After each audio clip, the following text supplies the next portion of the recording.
Hello guys, part 2 இது. அந்த என் கூட வேலை செஞ்சுறாங்கன்னா அவனை பற்றி தான் இது விஷயம்.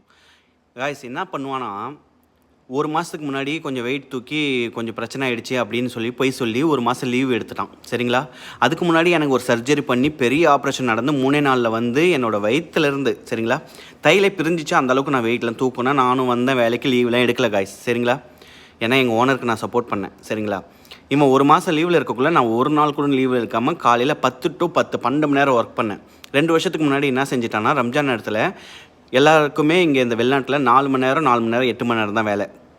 இவன் என்ன செஞ்சுட்டான், எனக்கு எல்லாமே இப்போ எப்படி தெரிய வந்துச்சுன்னா, எங்கள் ஓனர்கிட்ட இப்போ தான் நான் பேசிக்கிட்டு இருக்கேன் கொஞ்சம் நிறைய விஷயங்கள். அப்போ எனக்கு தெரிய வந்துச்சு, இந்த மாதிரி விஷயங்கள்லாம் இவன் பண்ணியிருக்கான், நம்மளை இவ்வளோ துரோகம் பண்ணியிருக்கானான்னு. நம்பிக்கை துரோகம் பண்ணவனை என்றைக்குமே நம்ம மறக்கவே கூடாது லைஃப்பில்.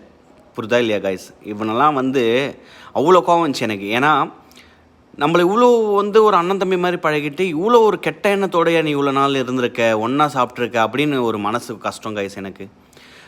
இதுலேருந்து என்ன தெரியுதுன்னா, கொஞ்சம் எல்லா விஷயத்துலேயும் எச்சரிக்கையாக இருக்கணும், யாருக்கிட்டையுமே வந்து வெள்ளனையாக பேசிடக்கூடாது அப்படி தான் புரியுது.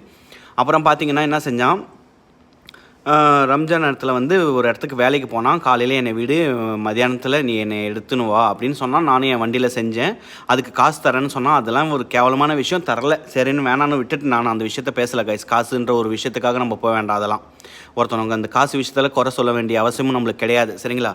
ஆனால் என்ன செய்வானா, அந்த கெட்ட எண்ணத்தில் ஏதாவது ஒரு பிரச்சனை, எனக்கு நான் இங்கேருந்து நான் போகிறேன் அப்படி இப்படின்னு என்கிட்ட சொல்கிறது. நான் சொன்னேன், இதுக்கும் எனக்கும் சம்மந்தம் இல்லை, நீ எதாக இருந்தாலும் யார் உரிமையாளரோ அவங்கள்ட்ட சொல்லு அப்படின்னு சொல்லிட்டேன். அது இப்போ சொல்லக்குள்ள என்ன சொல்கிறான்னா, இந்த விஷயம் எதுக்கு நீ இதில் சேஞ்ச் பண்ணியிருக்க அப்படின்னு கேட்டால் அந்த கம்ப்யூட்டரில் அது எல்லாத்தையுமே மாற்றி மாற்றி மாற்றி நம்மள்ட்ட சொல்லுவான். ஏதாவது ஒன்றுனா சேஞ்ச் பண்ணி வர்றது என்னோடய வேலை கிடையாது, அது உன்னோட வேலை அப்படி இப்படின்னு நம்மள்ட்ட ஏறுறது. இதெல்லாம் நம்மளுக்கு ரொம்ப இதாகிடுச்சு. நேற்று நைட்டு என்ன செஞ்சேன், 10 மணிக்கு நான் வந்து வெயிட் பண்ணிகிட்டு இருக்கேன். ஆனால் அவன் வரல கைஸ், வேறு வண்டியில் ஏறி போயிட்டான். ஏன்னா அவனுக்கு சில கோபங்கள், ஏன்னா நான் எங்கள் பாஸ் கூட ரொம்ப உண்மையாக எல்லா விஷயத்துலையும் இருக்கன்றதால. எவ்வளோ கெட்டெண்ணம் பிடிச்சிருக்கு பாருங்கள் கைஸ் இந்த பூனைக்காரனுங்க.